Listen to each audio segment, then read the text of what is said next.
के लोग जो है बाहर पढ़ाई करते हैं। राज्यसभा में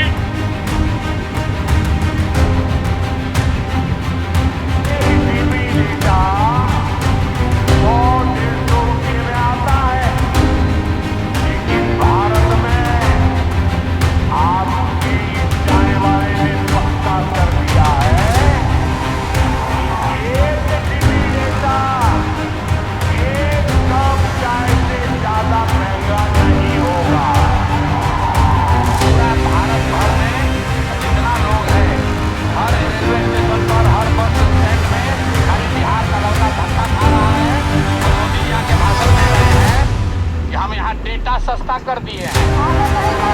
तो कल हमने बोला है कि हम लोग को डेटा नहीं चाहिए, हम लोग अपना डेटा वापस चाहिए, बिहार में रोजगार चाहिए।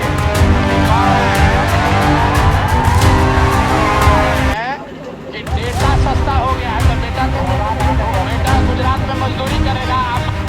की दिलेरी है लेकिन हथियार छीन लिया गया है। देश का सबसे गरीब राज्य जहाँ रहते हैं सबसे ज्यादा नौजवान। अपने जवानी के लिए पूरा करना सरकारी किसी को नौकरी हो जाएगा तो भगवान से बिहार में बहुत तरह की कोचिंग संस्थान है। ऐसा होने वाला है जैसे नहीं आ रहा है।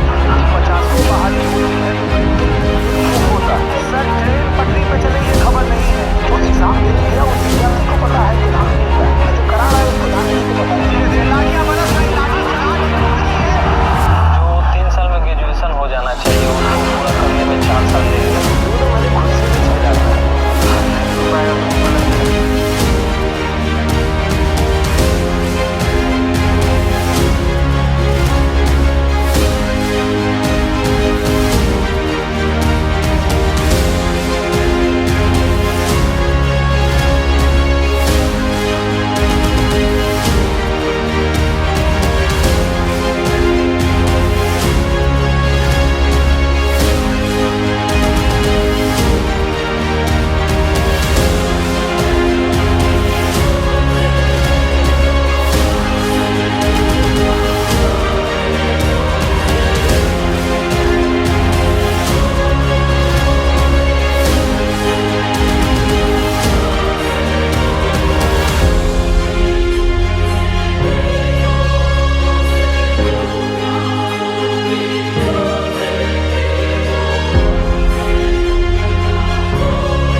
नमस्कार और स्वागत है आपका। बिहार की राजनीति में सरगर्मी तेज है। चुनाव आयोग ने विधानसभा चुनाव की तारीखों का ऐलान कर दिया है।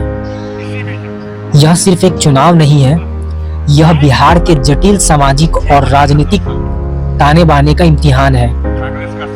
6 नवंबर को 121 सीटों पर और 11 नवंबर को बची हुई 122 सीटों पर वोटिंग होगी।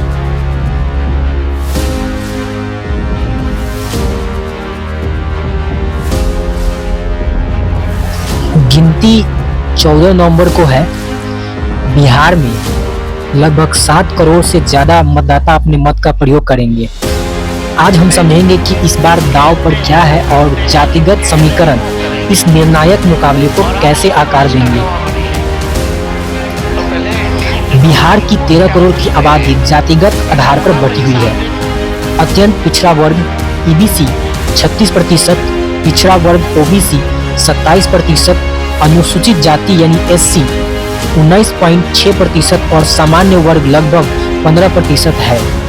सत्ताधारी एनडीए गठबंधन जिसमें बीजेपी, जेडीयू, एलजेपी और हम का सामाजिक आधार बहुत विविध है। नीतीश कुमार की जेडीयू की ताकत ईबीसी है, जबकि बीजेपी को उच्च जाति और गैर यादव ओबीसी से समर्थन मिलता है। चिराग पासवान की एलजेपी को दलितों विशेषकर पासवान समुदाय से शक्ति मिलती है।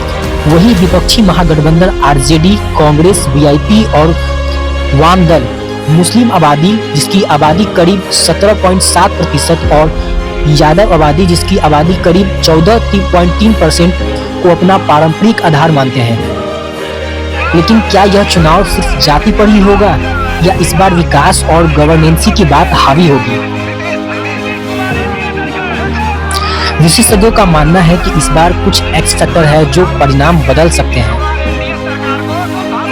पहला एक्स फैक्टर है महिला मतदाता। इन्हें गेम चेंजर कहा जा रहा है। पिछली बार महिलाओं ने नीतीश कुमार को समर्थन दिया था, खासकर शराबबंदी के कारण, और इस बार भी उनके लिए कोई मजबूत विकल्प नहीं दिख रहा है। दूसरा एक्स फैक्टर युवा मतदाता है। लगभग 7.5 करोड़ मतदाताओं में से लगभग 50% युवा है, करीब 3.7 करोड़। ये युवा बदलाव की तलाश में है और हो सकता है कि ये पारंपरिक दलों से हटकर वोट दें। तीसरा एक्स फैक्टर प्रशांत किशोर है। चुनावी रणनीतिकार से नेता बने प्रशांत किशोर सभी 243 सीटों पर चुनाव लड़ रहे हैं। वह एक बाधक तो जरूर होंगे। वह जाति निरपेक्ष एजेंडा पर बात कर रहे हैं और युवाओं को आकर्षित कर रहे हैं। चिराग पासवान का प्रभाव। एनडीए के अंदर चिराग पासवान का होना एक बड़ा फायदा है। उनके पास ट्रांसफरेबल वोटर्स है जो एनडीए को 3 से 5% का अंतर दिला सकता है। एनडीए के लिए दो बड़े चेहरे प्रधानमंत्री नरेंद्र मोदी और मुख्यमंत्री नीतीश कुमार।